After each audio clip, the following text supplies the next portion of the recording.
Good morning, everyone. Thanks for joining us for today's webinar.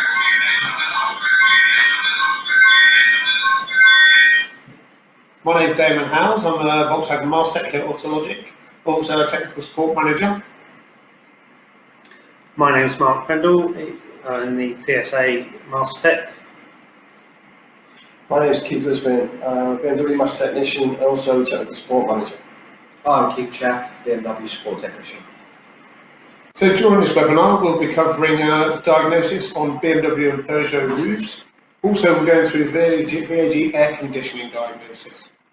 Now, during this webinar, the chat function will be switched on, so please use the button at the bottom of your screen and feel free to ask any questions as we go.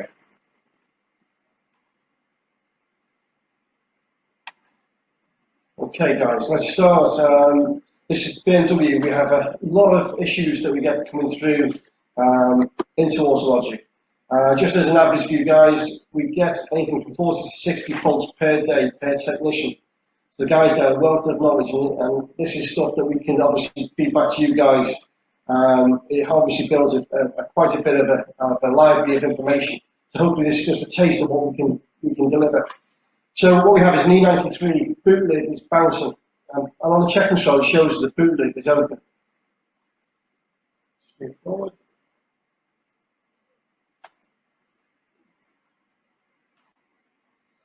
What you see here is, you see at the top is an actual physical, the actual assembly for the lock assembly, for the motors, for the soft close. And it has two micro switches, left and right. Highlighted where the motors fit in red to show you actually on the diagram, the actual wire diagram, to the actual physical body of the unit. So you can see the switch assembly on the left hand side, and you see the colours. Now the colours are pretty important because you'll see that the colours change when we actually show you the wiring diagram, physical picture of the diagram on the actual car itself. But it just shows the difference of the loom that goes up to the actual motor to what you actually see. But it also shows the actual pulse that we get. So what we have is the boot bounces, and as been highlighted here, is the left-hand lock assembly. Wires are actually broken in the actual assembly itself. Obviously, this is not, you think to yourself, how did it break inside the boot lid? But it actually does on numerous occasions. But it's a good fault to see. So when you actually take the assembly down, as I move forward, you'll see more information. So as you can see here, sorry about the dirty finger, which is holding the cable out of the way, but it actually demonstrates the blue and the black and the green wire. The blue and black wire have actually broken on that assembly point. And if you follow the wire around, you can see that it goes, you'll see the green, the blue and the black, and then on the side of it, it shows the brown with the black and white with the blue tracer. You can actually see visible. That's actually showing you that's where the cable breaks. And if I show you another diagram, which is slightly a bit easier to see, this is an assembly where the assembly's been moved down, and it's a separate picture from a separate unit. So it just shows we've got two pictures of this actual fault to show you. The wires break, and all it's a case of is obviously reconnecting their wires via a solder or connector. But it's just obviously to make sure that you do a good connection. Once that's done, the repair is carried out. Moving on from that, we have an E89. Now this is a very interesting fault that we get. This is Z4, as you can see in the picture.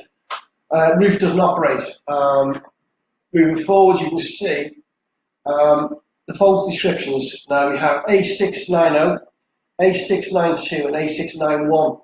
Now this represents as in microswitches and also hall sensors. It's a really good, interesting fault, this one for you guys, because you'll have quite a few, especially in some of the hot countries.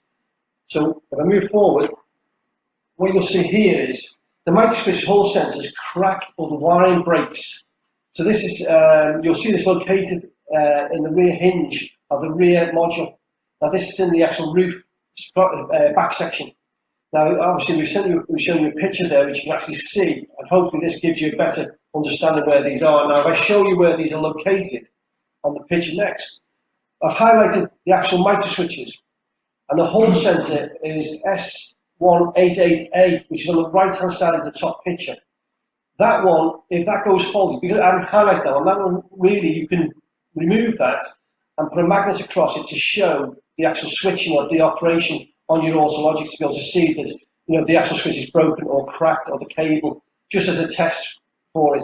But these are the locations. You can see the inserts in both pictures to show you the location of these units. So technically this is not a convertible roof fault, but we're starting to see a lot of problems on the 2 and 3 series F generation cars, heating and air conditioning problems. What you can see from this slide here is you might find you have Limbus fault stored within the heating system. Customer complaint could be various things from poor blower control to low control of the flat motors. What you can see by looking at this diagram is all of the flat motors are linked together in series via the Limbus. Also, the blower output stage is also linked to this same Limbus.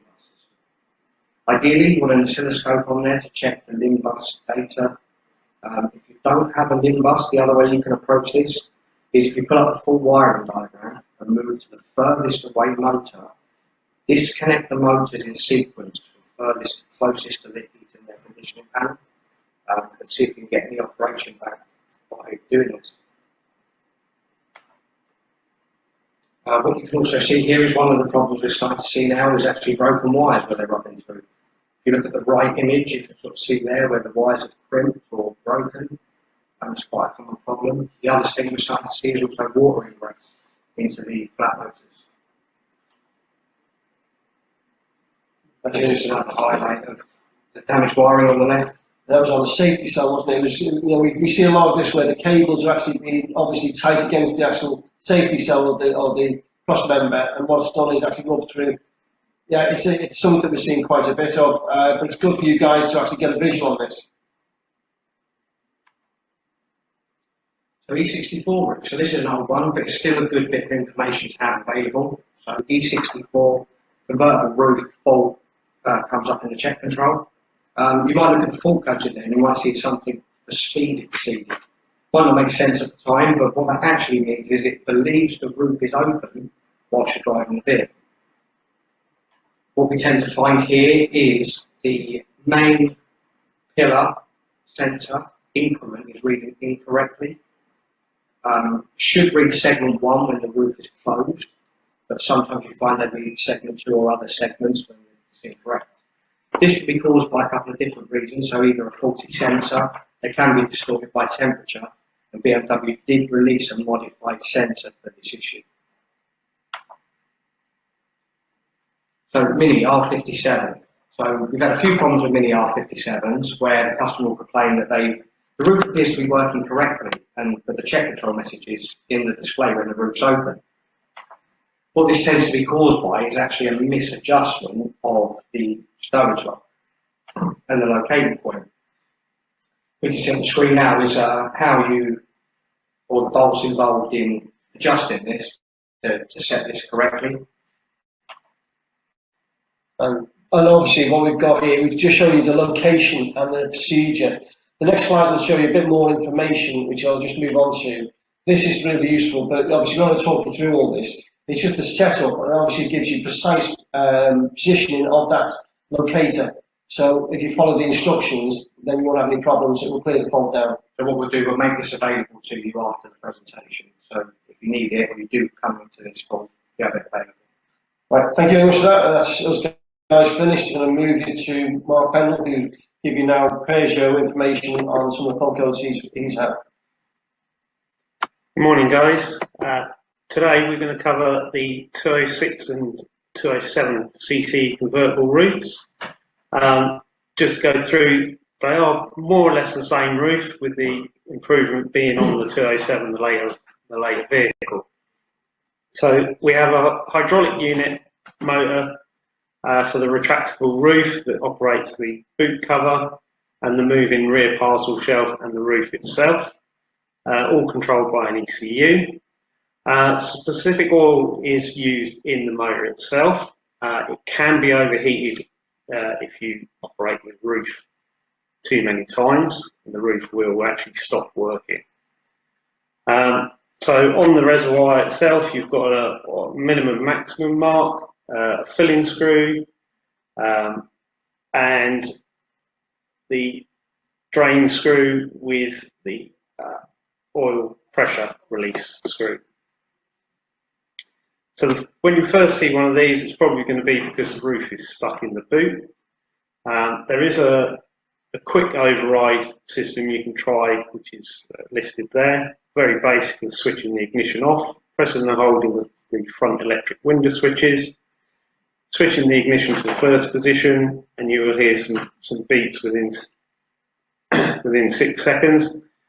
Then use a roof switch to actually try and close the roof, and then close the windows separately. If that fails, you're going to be into doing a manual operation. So make sure that if you can, lower the windows and the ignition is off. Open the boot and find the retractable blind that covers the luggage, if you have luggage in the vehicle. You should then be able to find the tyre pressure filling box with an Allen key in it, as pictured on the bottom there. So in the back right bulkhead, you've got a white opening for the Allen key to go in. You only need to turn that half turn anti-clockwise to release the pressure on the roof.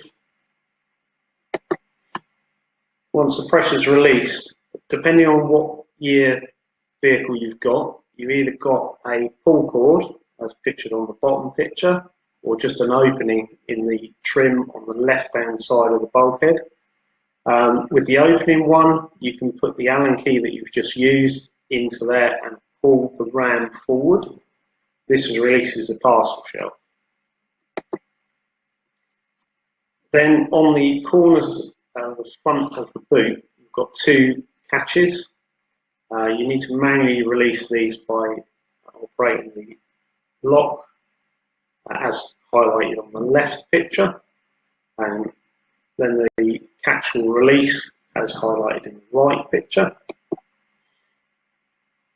You can then pull open the boot lid itself in the 45-degree angle, and if you look on the near side rear hinge, just above the bumper, there is a hole where you can place the Allen key to lock the lid in the upright position. You can then lift out the whole roof out of the boot and put it into its coupe position. And just to highlight where the actual boot lid can be locked.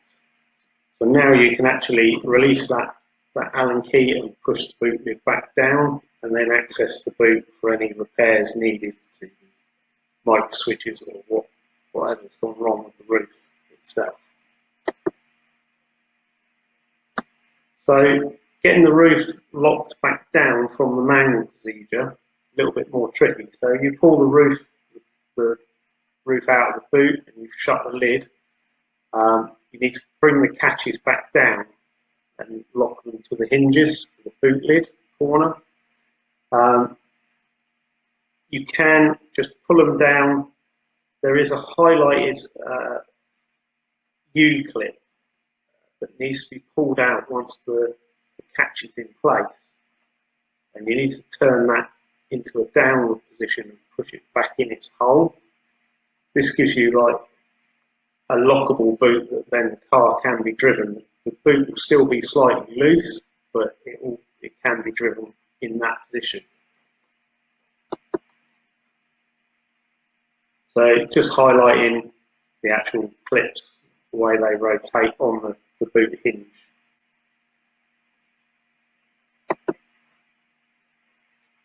So once you've done that, you can retighten the Allen key screws to then pressurise the system. You should be able to raise and lower the roof in this position now. However, if you need to lock it down, you will need to operate the lock and unlock, open and close roof button to actually lock the roof lid back down. And you must always return those like U-clips back into the upper position. So going on through the actual micro switch stages of the roof. So on the 206, we've got two top handle, manual release handles, micro switches. and then we have a series of switches that operate as the roof comes down. Now you can see there is a triple switch which has now been converted into one switch. You can't buy the separate micro switches anymore. And this is the one that we have the most issues with. So to check these switches, you can use the AutoLogic and use the parameter measurement system and go into system state.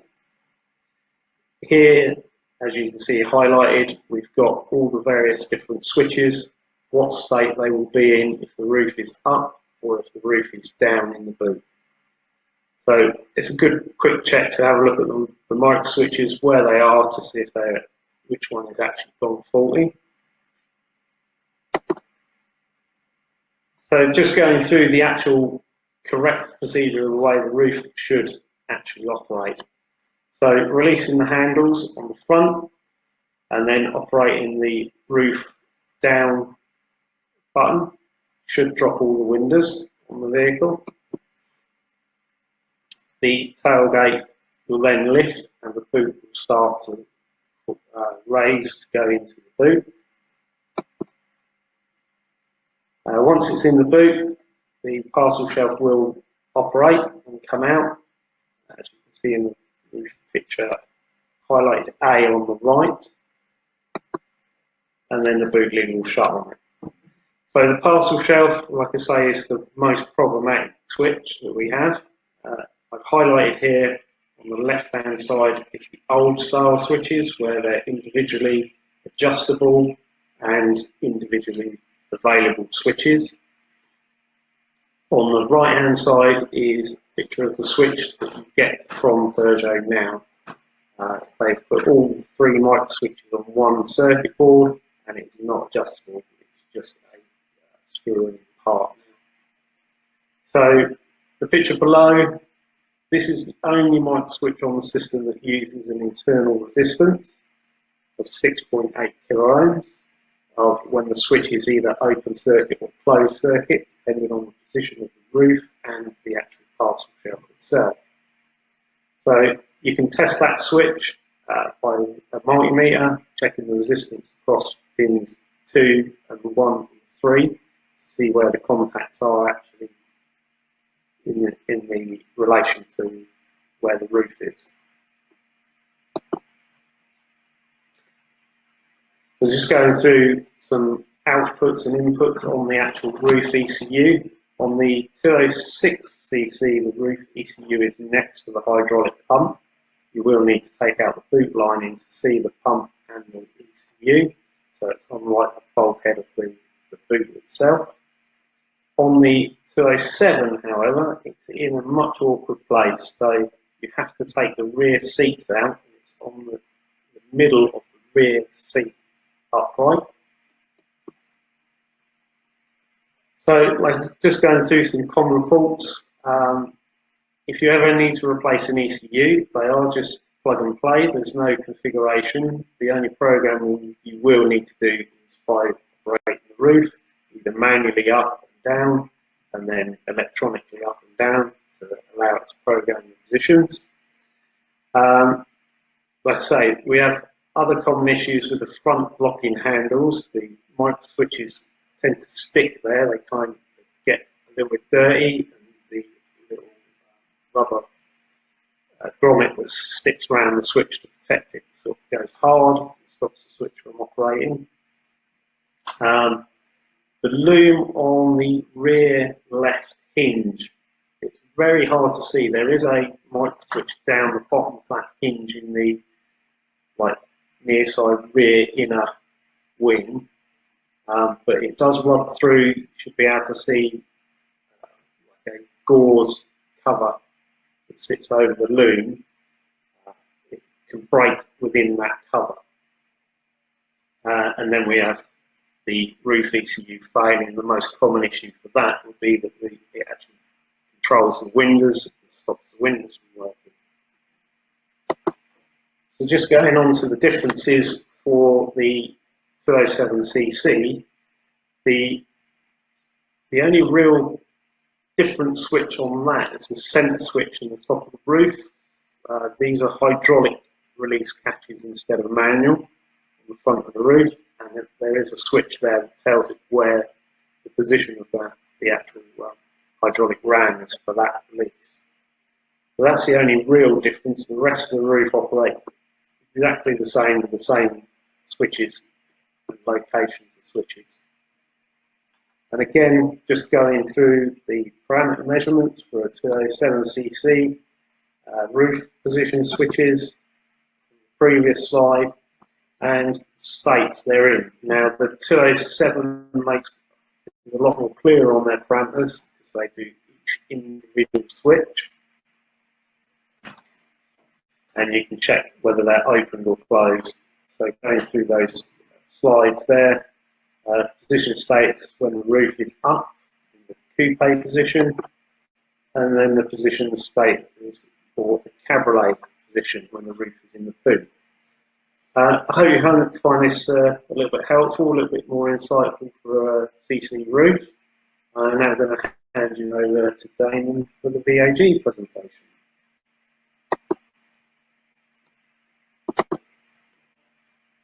Perfect, thank you, Mark. Right, what I've done is I've put together a small video on how to use AutoLogic to diagnose VAG air conditioning problems. But during this video, please, if you have any questions, please use the chat function, and then what we'll do, we'll answer all your questions at the end.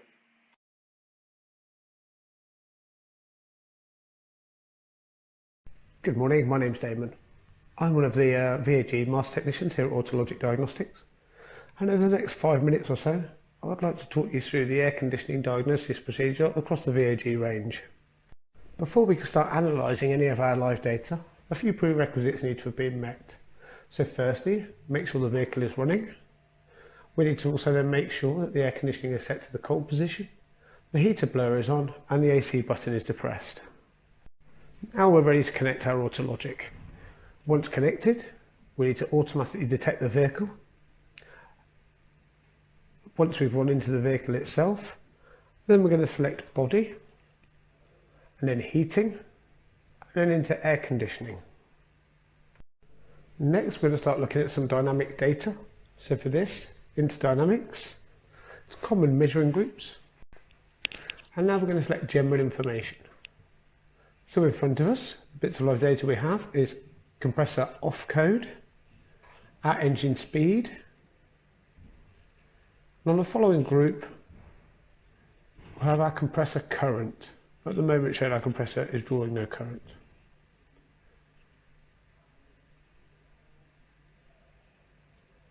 So looking at the top of the page, we have our compressor off code showing us a 3. And that off code tells us the refrigerant pressure is too low. So this is the reason our AC compressor is not drawing a current. So, as I said about our compressor off codes, we have a list in front of us of all our off codes. There is an off code for everything on the vehicle that will stop the air conditioning from functioning. So as we saw earlier, 3 equals refrigerant pressure too low. Now I'm going to connect to a different vehicle and show you a few more compressor off codes on this vehicle. So I'm connected to a 2006 Volkswagen Golf.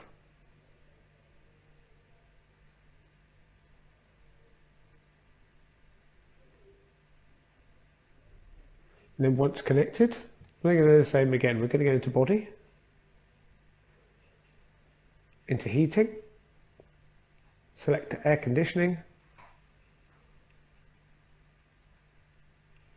and then now, first thing we need to check is we have no fault codes set.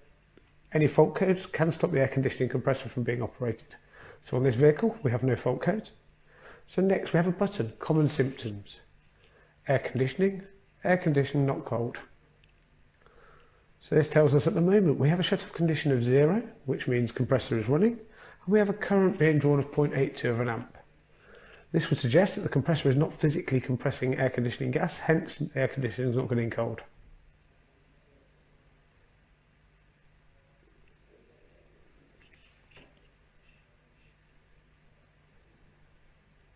Next, we'll go back into common measuring groups, select on general, and now we can see our shut-off code is 0, the air conditioning the car is running at 800 RPM, and the air conditioning compressor is drawing out 0.82 of an amp. Next, what I want to do, I'll go back into our common symptoms, and I'll show you a couple more off codes just see how these relate to the list that I showed you earlier. Now this list is worth keeping a reference, as all AC diagnostics on VAG would start by checking your live data for your compressor off codes. So again, now I've gone back into live data. Compressor off code now is set as a 5.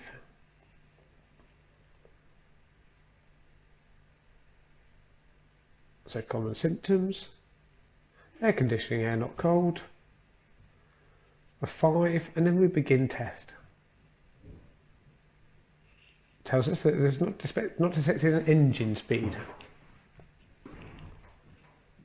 So now I'm just going to go and start the engine. We'll quickly flick to a 12. And now I've pushed the econ button. So now begin test. Econ button is activated. As I say, there is an off code for everything. So one of the biggest issues we see across the air conditioning systems on VAG cars are AC compressor failures. What we need to remember when replacing an AC compressor that we follow some of the following steps. So first, we need to degas the AC system, remove the AC compressor. We need to make sure we flush the air conditioning lines out. It's very common for a small blockage to come via our expansion valve, etc. We also need to replace the expansion valve, receiver dryer. Once everything's fitted, all with new O-rings, then we need to then vac our system down and regas the system and test. Now for all of these repairs, please use manufacturer's.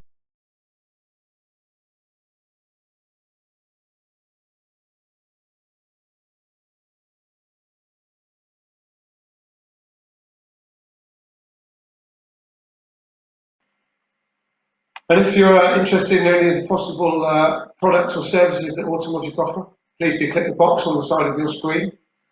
Alternatively, please go to autologic.com for more information. Thank you.